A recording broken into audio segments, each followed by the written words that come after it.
had your township, you had your main road, you got a colored community. Why is the highway, why is the freeway dividing the two roads? Because they still have the imaginary line. We still got that mentality of that line that divides the community. The same with the white community.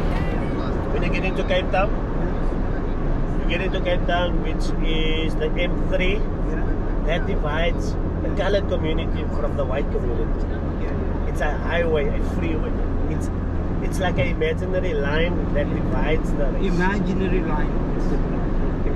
It divides the race. Still with apartheid is still there. That's shocking. I mean, it's just shocking to me. It's still there. But what happens is, it's a traffic light that splits the race. But when we go back to the airport, we go back to Cape Town, we're not going to go through there. But you have your colored community on the right hand side, right and left. But you have your black township. Now your township is divided from your black township and also from your white community. It's a highway that divides it. So it's a line drawn, white, non-white, white. So you still got that apartheid line there.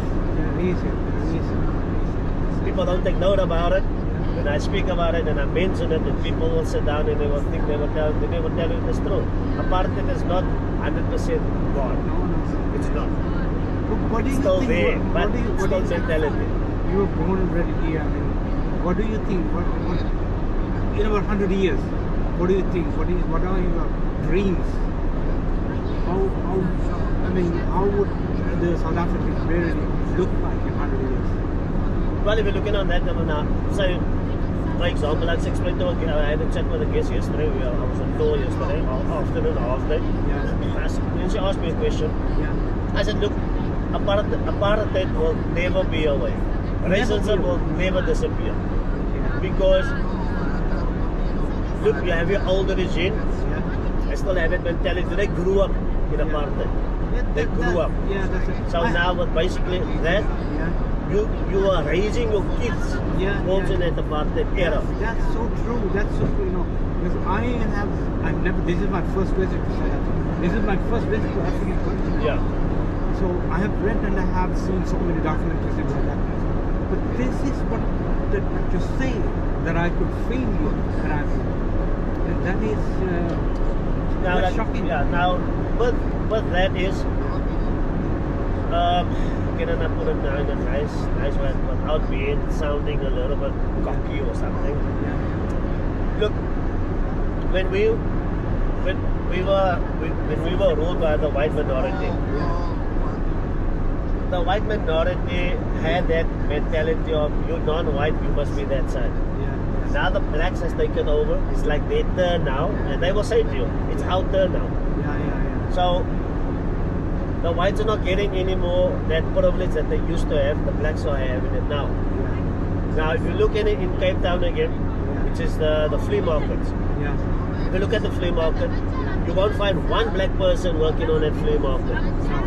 It's all national foreigners. Because our blacks want the golden spoon. That's why it's grabbing of land, water free, electricity free. Because they are saying it's their turn now to receive. But you see now there the race has turned onto the black again. So you have now racism from that section pushing over the side.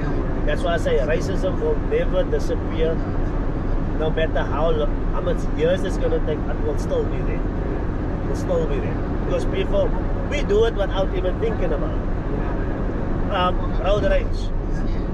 Someone drives bad in front of you. You have road rage. Your words that will come out of your mouth. It's also part. You will say something, but it's also the meaning of a little bit of apartheid, of a race you use. I had one day me and my wife were doing shopping, and then this black guy burst in. And I said to him, excuse me, but why, what are you doing? He said, no, but he has a braid in his hand and that. But the mere fact is, ask I would have let you go then before because I had a trolley full fooding. But he never asked. He stepped in. So I said to him, you can go stand at the back in the line because he was a bit cocky. Then he came with this. Now that they love playing this racial card. So I said to him, so I asked him a question. Can you spell the word racism for me? And he said to me, are you being stupid? I said, I'm not being stupid. If I'm going to tell you what I am, I'm a tour guide. I'm a registered tour guide. If you can spell the word racism, you can stand in front and tell you. He looked at me, he walked away. I said, see, you want to play the racist card, but you don't know what the meaning is. But you want to play that card. I said, you can't even spell that word. He put the bread down and walked out of the shop because now I embarrassed him. But the way he did it, by playing that racist card, it was uncalled for. It was uncalled for. I could have also played the racist card on him, but why must I do it? You try to bring your kids into the world of not oppressing the next person. You know that that person does not have the means that you have, but now why must you press that person down? Why? So it's just the mentality of people. It's just the mentality. It's how you raise your kids up at the end of the day. If you raise your kids up, well, respect, giving, then it's fine. But if you're going to raise your kids on a different level, they're going to grow up. Their kids is going to have that mentality. Yes, it's going to be an ongoing racism thing happening because you try to change it, but you're not changing it. You're not. That's how it is. It's just a total difference. It's difficult. No, racism will never disappear. Never. It'll still be here.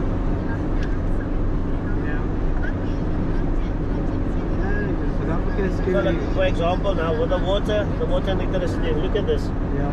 This used to be a wine farm. That's the rugby stadium there. Rugby gets played and cricket gets played there. But look at this, the housing is popping up. Everywhere is popping up.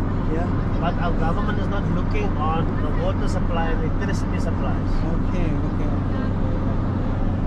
And a lot of these wine farms, what they are doing now is because of the market has been so expensive, they're turning the land into housing property. It's more money. It's more profitable, It's profitable at the end of the day that they're utilizing that land, the whole force of the land. So as we go along, you will also see some more.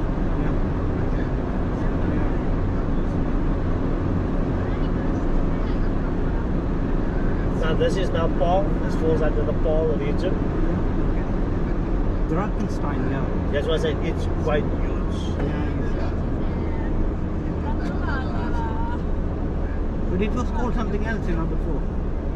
They changed the name, Drakenstein. It was called, the prison was Victor Verster. And then they changed it to Drakenstein. That's where Nelson Mandela was freed from. That's where it comes in the long walk to freedom. Because he walked from the cell all the way to the gate. And that's where they say long walk to freedom. It's like not even taking a breath. It's a switch over Afrikaans back to English, Afrikaans back to English. Like someone that speaks maybe German or any other language will have a stop and then change over. Now we just picked up that lingo of just continuing. So you are good in both. Your mother tongue is Afrikaans. My home language is English. Schooling was. What do you mean by home language? You speak English at home? At home, yes. I grew up on the English language. And then my second language will be Afrikaans. But you are equally fluent in both languages. Both languages. And also being a tour guide, I always say I do have a third language. It's a little bit of bullshit.